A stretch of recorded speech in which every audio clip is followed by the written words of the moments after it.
నమో బుద్ధాయ. జై భీమ్, జై భారత్, జై సంవిధాన్. తథాగత భగవాన్ బుద్ధునికి, సామ్రాట్ అశోక్ చక్రవర్తికి, పరమ పూజ్యులు బోధిసత్వ డాక్టర్ బాబాసాహెబ్ అంబేద్కర్కు నివాళులు తెలియజేస్తున్నాను. బహుజన యుద్ధవేరు యూట్యూబ్ ఛానల్కి స్వాగతం పలుకుతున్నాను. ఈ ఛానల్ను సబ్స్క్రైబ్ చేయండి, షేర్ చేయండి, అందరికి తెలియచేయమని చెప్పి విజ్ఞప్తి చేస్తున్నాను. ఈ నెలంతా పెద్ద ఎత్తున వైసీపీ, టీడీపీ పార్టీల మధ్య గ్రూప్ 1 వివాదం, డిఎస్సిపై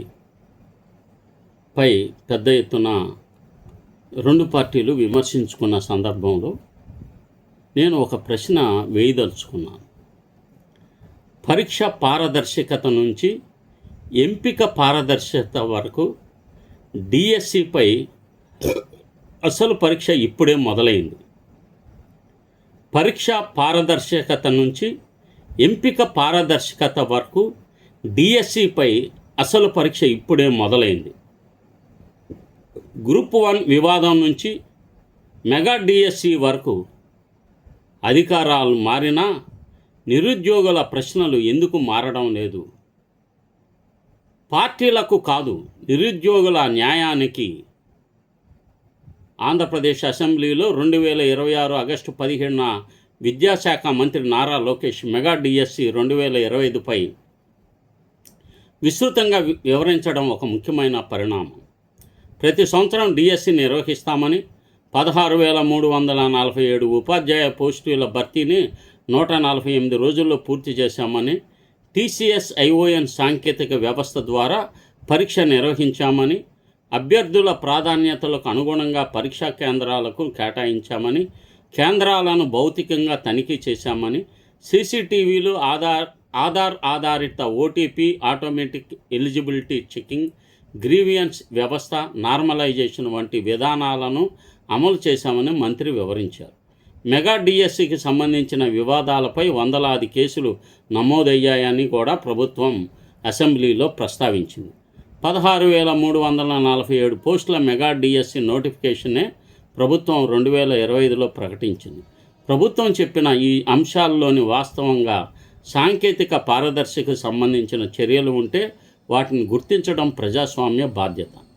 ప్రభుత్వం చేసిన ప్రతి పనిని రాజకీయ వ్యతిరేకతతో తిరస్కరించడం అది అంత సమంజసం కాదు. కానీ అదే సమయంలో ఒక అత్యంత ప్రాథమికమైన ప్రశ్నను కూడా అడగాలి. పరీక్ష పారదర్శకంగా జరిగిందని చెప్పడం మాత్రమే సరిపోతుందా? ఎంపిక కూడా అంతే పారదర్శకంగా జరిగిందని ప్రభుత్వం నిరూపించుకోగలదా? ఇదే ఈరోజు అసలు సిసలైన ప్రశ్న. ఒక చిన్న ప్రశ్న ఈ ప్రతిపక్షాలు వీళ్ళు కూడా అడగడం లేదు. మరి మిగతా వాళ్ళు కూడా ఇంతవరకు నేను ఇప్పుడు లేవనెత్తిన ప్రశ్న కరెక్టే కాదన్నది ప్రజలే చెప్పాలి. పిల్లలకు బోధించాల్సిన, పాఠాలు చెప్పాల్సిన టీచర్లు టెట్ పాస్ అవ్వరు, విద్యార్హతలు ఉండవు, ఏముండవు. 400 మందిని నియమించేస్తారు. వీళ్ళతో ఆ పిల్లలకి ఎలా బోధన చెప్పించగలరు? ఇన్ సర్వీస్లో ఉన్న ఉద్యోగులు, టీచర్లకే టెట్ పాస్ అవ్వడం తప్పనిసరి అని ఈ పరీక్షలు పెడుతున్నారు. అసలు పరీక్షలు పెట్టకుండా, టెట్ అనేదే లేకుండా, క్వాలిఫికేషనే లేకుండా మీరు ఎలా ఉద్యోగాలు ఇస్తారు? ఓ పక్కన ప్రతిపక్షాలు అంటున్నాయి ఏమని, యువగళం పాదయాత్రలో మీతో నారా లోకేష్ గారితో పాటు నడుస్తున్న వాళ్ళందరికీ ఇచ్చారని. అవన్నీ మీరు ఎవరితో నడిచారో ప్రజలకి లిస్ట్ ఏమి ఉండదు కదా.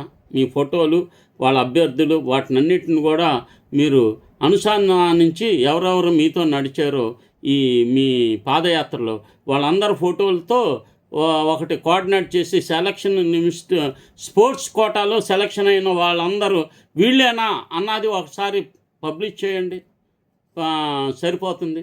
అసలుకి ఎందుకు నేను లేవనెత్తుతున్న ప్రశ్న ఏంటంటే, వీళ్ళకు ఉద్యోగాలు ఇవ్వాలంటే, స్పోర్ట్స్ కోటాలో ఉద్యోగాలు ఇవ్వాలంటే టీచర్స్ రిక్రూట్మెంట్లోనే ఇవ్వాలా? పోలీస్ శాఖలో హోంగార్డులకు కానీ లేకపోతే మీరన్న పార్టిసిపేషనేగా మీరు ఇస్తుంది. ఇప్పుడు ఏదో గోల్డ్ మెడల్, వెండి ఇవన్నీ ఇవ్వట్లేదు కదా. ఆటలో పాల్గొన్నారు, పేకాట ఆడారు, లేకపోతే ఖోఖో ఆడారు, పార్టిసిపేషను సర్టిఫికెట్లకే కదా మీరు సాయి. అవి ఎంత అథారిటేటివ్గా ఉన్నాయి, అవి వాటికి సరైన ప్రామాణికత ఉందా? ఇదే పరీక్ష. ఇది వాళ్ళని మీరు పబ్లిష్ చేయండి, వాటి వివరాలన్నీ కూడా పబ్లిష్ చేయండి. పార్టిసిపేషన్కి ఎక్కడన్నా ఇచ్చిన సంఘటనలు ఉన్నాయా? పార్టిసిపేషన్ విన్ అయితేనే కదా మనం ఇచ్చేది. మెడల్స్ తీసుకొస్తేనే కదా. మీరు చెప్పారు కదా వాళ్ళందరికీ. ఆమె కూడా ఏమీ లేదు, సానియా మిర్జా గారికి. ఆవిడ ఏదో టెన్నిస్లో కొన్ని కొట్టారు. అలాగే చెస్ ఆడిన వాళ్ళు ఉన్నారు. వాళ్ళందరూ పథకాలు సాధిస్తేనే కదా గవర్నమెంట్ ఉద్యోగాలు ఇచ్చినాయి. అసలు టీచింగ్ కమ్యూనిటీకి ఎందుకు ఈ స్పోర్ట్స్ కోటాలు ఇవ్వాలి? అర్హతలు లేని వాళ్ళకి టెట్ పాస్ అవరు, ఈ బీఈడీ ఉండదు, ఏముండదు. వాళ్ళందరిని తీసుకొచ్చి ఏం చేయాలని మీరు వాళ్ళకి ఈ యొక్క కోటాలో ఇచ్చారు? ఇదే ప్రశ్న అని నేను భావిస్తున్నాను. పరీక్షా కేంద్రం నుంచి సెలక్షన్ లిస్ట్ వరకు పారదర్శకతకు పూర్తి అర్థం ఇదే. ఒక యువకుడు డిఎస్సికి దరఖాస్తు చేశాడు, అర్హతలు సాధిస్తాడు, టెట్ రాస్తాడు, పరీక్షకు సిద్ధమవుతాడు, నెలల తరబడి చదువుతాడు, పరీక్ష రాస్తాడు, ర్యాంక్ సాధిస్తాడు, తర్వాత సర్టిఫికేట్ వెరిఫికేషన్ పిలుస్తారు. ఇక్కడతో అతని ప్రయాణం పూర్తయిందని అతను అనుకుంటాడు. కానీ తుది జాబితాలో పేరు కనిపించదు. అప్పుడు అతను అడిగే ప్రశ్న, నన్ను వెరిఫికేషన్కు ఎందుకు పిలిచారు? ఇది రాజకీయ ప్రశ్న కాదు, ఇది ఒక నిరుద్యోగి జీవిత ప్రశ్న. అదేవిధంగా ఒక అభ్యర్థి, నా పేరు మెరిట్ లిస్టులో ఉంది, తర్వాత తుది జాబితా లేదు, ఎందుకని అడిగితే దానికి సమాధానం ఇవ్వాల్సిందే. మా పరీక్ష టీసీఎస్ ఐఓఎన్ ద్వారా జరిగింది అనేది ఆ ప్రశ్నకు సమాధానం కాదు. సీసీటీవీ పెట్టాం అన్నది కూడా సమాధానం కాదు. ఎందుకంటే పరీక్ష నిర్వహణ పారదర్శకత ఒక దశ మాత్రమే. ఎంపిక ప్రక్రియ పారదర్శకత మొత్తం నియామక ప్రక్రియకు ప్రాణం. మంత్రి చెప్పిన సాంకేతిక పారదర్శకతకు మేము స్వాగతిస్తున్నాం. అభ్యర్థులకు వారి మొదటి ప్రాధాన్యత జిల్లాలోనే పరీక్ష కేంద్రం కల్పించేందుకు ప్రయత్నించామని మంత్రి చెప్పడం, దేశంలో ఇతర ప్రాంతాల్లో ఉన్న ఆంధ్రప్రదేశ్ అభ్యర్థుల కోసం కూడా పరీక్ష కేంద్రాలను ఏర్పాటు చేసామని చెప్పడం, కేంద్రాలను ముందుగా భౌతికంగా తనిఖీ చేయడం, సీసీటీవీ మరియు సాంకేతిక పర్యవేక్షణ ఏర్పాటు చేయడం వంటి చర్యలు సానుకూలమైనవి. ఆన్లైన్ దరఖాస్తు, ఆధార్, ఓటీపీ, ఆటోమేటిక్ అర్హత గుర్తింపు, హెల్ప్ డెస్క్, గ్రీవెన్స్ వ్యవస్థ, మల్టిపుల్ షిఫ్ట్ల పరీక్షలు, నార్మలైజేషన్ వంటి విధానాలు కూడా ఆధునిక నియామక వ్యవస్థలో ఉపయోగపడవాలి. కానీ ప్రభుత్వం చేపట్టిన మంచి పనిని మంచి అని చెప్పడానికి మాకు ఎలాంటి సంకోచం లేదు. కానీ సాంకేతికను ఉపయోగించడం వల్ల మాత్రమే నియామకం న్యాయమైనదిగా మారదు. సాంకేతిక పరీక్షను భద్రపరచగలదు, కానీ రోస్టర్ ఎలా అమలైంది, మెరిట్ ఎలా నిర్ణయించారు, హారిజంటల్ రిజర్వేషన్ ఎలా వర్తింపజేశారు, స్పోర్ట్స్ కోటాలో ఎవరు అర్హులు, ఎవరిని ఎందుకు ఎంపిక చేశారు, ఎవరిని ఎందుకు తిరస్కరించారు అనే ప్రశ్నలకు సమాధానం ఇవ్వాల్సింది చివరకు మనుషులే, యంత్రాలు కావు. స్పోర్ట్స్ కోటా క్రీడా ప్రతిభకు గౌరవం, కానీ ఉపాధ్యాయ నియమానికి విద్యార్హత అవసరమా? చదువు చెప్పే అర్హత లేని వాళ్ళతో స్పోర్ట్స్ కోటాలో విద్యార్థులకు చదువు ఎలా చెప్పిస్తారు? వాళ్లకు పోలీసు ఉద్యోగాలు, గ్రూప్ 4 ఉద్యోగాలు ఇవ్వవచ్చు. వాళ్ళు ఎప్పటికీ టెట్ పాస్ అవుతారు, బీఈడీ ఎప్పుడు చదువుతారు? ఈ విధంగా వాళ్ళ పిల్లలకు న్యాయం చేయగలుగుతారా? డిఎస్సి 2025లో అత్యంత చర్చనీయాంశమైన అంశాల్లో స్పోర్ట్స్ కోటా ఒకటి. ప్రభుత్వం 16,347 పోస్టుల్లో 421 పోస్టులను క్రీడాకారుల కోసం 3% హారిజాంటల్ రిజర్వేషన్ కింద కేటాయించినట్లు అప్పట్లో నోటిఫికేషన్ సంబంధించిన నివేదికలు వెల్లడించాయి. ఆ పోస్టుల నియామకానికి రాత పరీక్ష లేకుండా మెరిట్ ఆధారిత స్పోర్ట్స్ కోటా విధానాన్ని ప్రకటించినట్లు కూడా సమాచారం ఉంది. ఇక్కడ క్రీడాకారులను అవమానించే ఉద్దేశం ఎవరికి ఉండకూడదు. దేశానికి పథకాలు తెచ్చిన క్రీడాకారులకు ప్రభుత్వం అవకాశాలు కల్పించాలి. అది సముచితమైన విధానం కావచ్చు. కానీ ఒక ప్రశ్న మాత్రం తప్పదు. క్రీడాకారుడిగా ఉండడం ఒక అర్హత, ఉపాధ్యాయుడిగా ఉండడం మరో అర్హత. ఒక జాతీయ స్థాయి క్రీడాకారుడు గొప్ప క్రీడాకారుడే, కానీ పిల్లలకు గణితం బోధించాలంటే గణితం బోధించే సామర్థ్యం ఉండాలి. సైన్స్ బోధించాలంటే సైన్స్పై విద్యా అర్హత ఉండాలి. భాష బోధించాలంటే భాషా బోధనా నైపుణ్యం ఉండాలి. అందుకే ప్రజాకాంక్ష పత్రిక అందుకే స్పోర్ట్స్ కోటాలో ఎంపికైన ప్రతి అభ్యర్థికి సంబంధిత టీచర్ పోస్టుకు అవసరమైన విద్యా వృత్తిపరమైన అర్హతలను ఎలా నిర్ధారించారు? ఈ ప్రశ్నకు స్పష్టమైన అధికారిక సమాధానం రావాలి. ఏబిపిఎస్సి తన స్పోర్ట్స్ కోటా నిబంధనలో కూడా సంబంధిత ప్రభుత్వ ఉత్తర్వుల ప్రకారం నిర్దేశిత అధికార సంస్థ నుంచి ఎలిజిబిలిటీ సర్టిఫికేట్ సమర్పించాల్సి ఉంటుంది. అంటే స్పోర్ట్స్ సర్టిఫికేట్ అనేది ఒక పత్రం కాదు, అది ఒక చెల్లుబాటు అయ్యేదా, నిర్దేశిత ప్రమాణాలకు సరిపోతుందా, ఎవరు జారీ చేశారు, ఏ స్థాయిలో పోటీ సాధించారు అన్నది కూడా ధృవీకరణకు లోబడి ఉండాలి.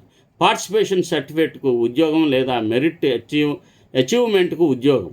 ఇక్కడ మరో తీవ్రమైన ప్రశ్న ఉంది. కేవలం ఒక పోటీలో పాల్గొమన్నామనే సర్టిఫికేట్ ఉంటే సరిపోతుందా, లేక నిర్దేశిత స్థాయిలోనే ప్రతిభ కనపరిచిన, విజయం సాధించిన, ప్రభుత్వ నిబంధనల ప్రకారం మెరిటోరియస్ స్పోర్ట్స్ పర్సన్గా గుర్తింపు పొందిన వారికి మాత్రమే అవకాశం ఇవ్వాలా?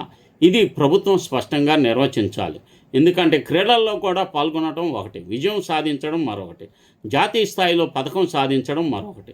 ఈ మూడింటిని ఒకే స్థాయిలో చూడలేము. ఇంకా ముఖ్యంగా నకిలీ లేదా తప్పుడు స్పోర్ట్స్ సర్టిఫికేట్ల ఆరోపణలు ఎక్కడైనా వస్తే వాటిని రాజకీయ ఆరోపణలుగా కొట్టిపారవేయకుండా స్వతంత్ర ధృవీకరణ చేయాలి. పివి సింధుకి ఇచ్చాము అన్న ఉదాహరణతో వ్యవస్థను సమర్థించగలమా? ప్రముఖ క్రీడాకారులకు ప్రభుత్వం ప్రత్యేక విధానాల ద్వారా ఉద్యోగాలు కల్పించిన ఉదాహరణలను ప్రభుత్వం ప్రస్తావించవచ్చు, అది వేరే విషయం. ఒక అత్యున్నత స్థాయి అంతర్జాతీయ క్రీడాకారుడికి ప్రత్యేక ప్రభుత్వ విధానంతో ఉద్యోగం ఇవ్వడం, సాధారణ డిఎస్సి నియామక ప్రక్రియలో స్పోర్ట్స్ కోటాను ఉపయోగించడం, ఇవి ఒకే విధానం కాదా అనే అంశాన్ని న్యాయపరంగా పరిపాలనా పరంగా పరిశీలించాలి. ఒక ఎక్సెప్షనల్ అపాయింట్మెంట్ను చూపించి ప్రతి రిక్రూట్మెంట్లోనూ ప్రతి స్పోర్ట్స్లోనూ అపాయింట్మెంట్ను సమర్థించలేము. ప్రతి నియామకానికి వర్తించే నిబంధనలను విడిగా పరిశీలించాలి. బీడీ టెట్ ఉన్నవారికి మాత్రమే టీచర్ ఉద్యోగం అనే ప్రశ్న ఈ చర్చలో మరొక ప్రాథమిక ప్రశ్నను విస్మరించకూడదు. పిల్లలకు బోధించే ఉపాధ్యాయుడు వృత్తి సామర్థ్యాన్ని నిర్ధారించే విద్యా అర్హతలు ఎందుకు ఉన్నాయి? టీచర్ ఎలిజిబిలిటీ టెస్ట్ ఎందుకు ఉంది? బీడీ లేదా సంబంధిత ప్రొఫెషనల్ క్వాలిఫికేషన్ ఎందుకు ఉంది? అవి ఉపాధ్యాయ వృత్తి సాధారణ అర్హతలకు సంబంధించినవి. అయితే ఏ ప్రత్యేక కోటాలో అయినా వాటి విషయంలో మినహాయింపు ఇస్తే ఆ మినహాయింపు ఏ చట్టం, ఏ జీవో, ఏ నియమం ఆధారంగా ఇచ్చారు? ఇదే ప్రభుత్వం స్పష్టంగా వివరించాలి. క్రీడాకారులకు ఉద్యోగం ఇవ్వకూడదని ఎవరు ఈ ప్రశ్న అడగట్ల. క్రీడాకారులకు ఉద్యోగాలు ఇవ్వాలి, కానీ వారి ప్రతిభకు తగిన ఉద్యోగం ఇవ్వాలి. ఉపాధ్యాయ పోస్టుకు అవసరమైన వృత్తి అర్హతలను పక్కన పెట్టి ఇవ్వాలా అన్నదే ప్రశ్న. క్రీడా ప్రతిభకు క్లరికల్ పోస్టు, స్పోర్ట్స్ శాఖ పోస్టు, ఇతర తగిన ప్రభుత్వ ఉద్యోగాలు ఉంటే అవి కూడా ప్రత్యామ్నాయంగా పరిశీలించవచ్చు. ఇది క్రీడాకారుని తగ్గించడం కాదు, ఉపాధ్యాయ వృత్తి ప్రత్యేకతను కాపాడడం. జగదీష్ నాయక్ నుంచి నరసింహారావు వరకు అభ్యర్థుల గొంతుకులను ఎవరు వినాలి? ఈ చర్చ కేవలం సిద్ధాంతం కాదు. మన ముందుకు వచ్చిన అనేక మంది అభ్యర్థులు తమ పేర్లతోనే తమ సమస్యలను బహిరంగంగా చెప్పారు.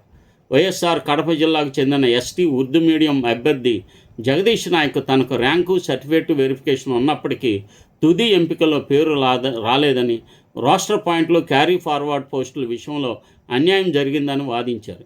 ఈ విషయంపై అధికారులను, కోర్టును, జాతీయ కమిషన్ను ఆశ్రయించినట్లు ఆయన చెప్పారు. ప్రకాశం జిల్లాకు చెందిన నరసింహరావు తనకంటే తక్కువ ర్యాంకు వచ్చిన వారికి అభ్యర్థికి ఉద్యోగం లభించగా తనకు రాలేదని ప్రశ్నించారు. కృష్ణా జిల్లాకు చెందిన ఇందిరా సర్టిఫికేట్ వెరిఫికేషన్ పూర్తయినా తుది జాబితాలో పేరు లేదని వాపోయారు.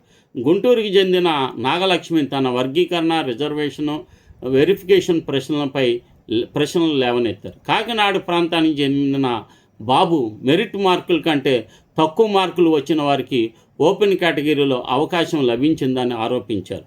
పశ్చిమ గోదావరి జిల్లాకు చెందిన సతీష్ తనకు అనుకూలంగా కోర్టు ఆదేశాలు ఉన్నప్పటికీ వాటి అమలుపై సమస్యలు ఉన్నాయని చెప్పారు. పోలవరం ప్రాంతానికి చెందిన జాతీయ స్థాయి గోల్డ్ మెడలిస్ట్ దుర్గయ్య స్పోర్ట్స్ కోటాలో తనకు జరిగిన అన్యాయంపై ప్రశ్నించారు. విశాఖకు చెందిన ఎండి షాబుద్దీన్ ఉర్దూ మీడియం విద్యార్హతల అంశాన్ని లేవనెత్తారు. తూర్పుగోదావరి జిల్లాకు చెందిన వీరవేణి స్పోర్ట్స్ కోటాలో ఓపెన్ కేటగిరీలో పోస్టులో జరిగిన ఎంపికపై ప్రశ్నించారు. ఇవి వారి ఆరోపణలు. వాటిని కోర్టు తుది తీర్పులుగా మనం ప్రకటించలేము. కానీ ఒక ప్రజాస్వామ్య సమాజంలో ఒక విషయం మాత్రం ఖచ్చితం: పేరుతో ముందుకొచ్చి ఆరోపణలు చేస్తున్న అభ్యర్థికి సమాధానం ఇవ్వాలి. అతన్ని రాజకీయ కార్యకర్తగా ముద్ర వేయడం సమాధానం కాదు. వీళ్ళందరూ వైసీపీ వాళ్ళని ఎలా చెప్తారు మీరు? మెరిట్ లిస్ట్ మారిందా? అయితే రికార్డు ప్రజల ముందు ఉంచండి. ఈ చర్చలో అత్యంత తీవ్రమైన ఆరోపణలో ఒకటి మెరిట్ జాబితాకు సంబంధించింది. ఒక అభ్యర్థి నా పేరు మొదటి జాబితాలో ఉంది, తర్వాత ఎందుకు కనిపించడం లేదు అని అడిగితే ప్రభుత్వం చేయాల్సింది ఒకటే: original list, revised list, change log ప్రజల ముందు ఉంచాలి. ఎవరిని ఎక్కడ చేర్చారు, ఎవరిని ఎక్కడ తొలగించారు, ఎందుకు మార్చారు, ఏ జీవో ఆధారంగా మార్చారు, ఏ కమిటీ నిర్ణయం, ఏ అధికారిక ఉత్తర్వు, ఈ 5 ప్రశ్నలకు సమాధానం వస్తే వివాదం చాలా వరకు ముగిస్తుంది. ఇదే సమయంలో ఏపీపీఎస్సీ గ్రూప్ 1 మనకు పెద్ద హెచ్చరిక. డిఎస్సి విధానాన్ని పరిశీలిస్తున్నప్పుడు ఏపీపీఎస్సీ గ్రూప్ 1 నోటిఫికేషన్ నెంబర్ 27/2018 తాజాగా వెలుగులోకి వచ్చిన సిట్ నివేదికను విస్మరించలేము. ఏపీపీఎస్సీ అధికారిక రికార్డులో గ్రూప్ 1 సర్వీస్కు సంబంధించిన నోటిఫికేషన్, పరీక్షలు, తుది ఫలితాలు, ఎంపిక ప్రక్రియకు సంబంధించిన పత్రాలు ఇప్పటికీ అందుబాటులో ఉన్నాయి. 2026 ఆగస్టులో వెలుగులోకి వచ్చిన సిట్ నివేదికపై వచ్చిన తాజా వార్తల నివేదికలు మూల్యాంకన ప్రక్రియలో తీవ్రమైన విధానపరమైన లోపాలను పేర్కొన్నాయి. ఒకే ఆన్సర్ స్క్రిప్ట్ను 3 దశల్లో మూల్యాంకనం చేసినట్లు, వాల్యుయేషన్ ప్రోటోకాల్స్ ఉల్లంఘించబడినట్లు సిట్ పరిశీలనలో తేలిందని నివేదికలు చెబుతున్నాయి. ఇది సాధారణమైన విషయం కాదు. ఒక ప్రభుత్వ ఉద్యోగ పరీక్షలో జవాబు పత్రాల మూల్యాంకనమే ప్రక్రియపైన నమ్మకం కోల్పోతే ఆ పరీక్ష ద్వారా ఎంపికైన ఉద్యోగులపై కూడా సహజంగానే ప్రజల్లో అనుమానం ఏర్పడుతుంది. అందుకే గ్రూప్ 1 వ్యవహారాన్ని కూడా రాజకీయ అర్థంలో కాకుండా సంస్థాగత పారదర్శకత అర్థంలో చూడాలి. వైసీపీ హయాంలో గ్రూప్ 1 అయితే ప్రశ్నించాలి, టీడీపీ హయాంలో డిఎస్సి అయినా కూడా ప్రశ్నించాలి.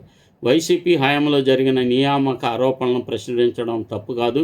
అలాగే టీడీపీ హయాంలో జరిగిన నియామక ఆరోపణలను ప్రశ్నించడం కూడా తప్పు కాదు. ఒకదాన్ని ప్రశ్నించి మరొకదాన్ని సమర్థించడం ప్రజా ప్రయోజనం కాదు. మాకు వైసీపీపై ద్వేషం లేదు, మాకు టీడీపీపై కూడా ప్రేమ లేదు.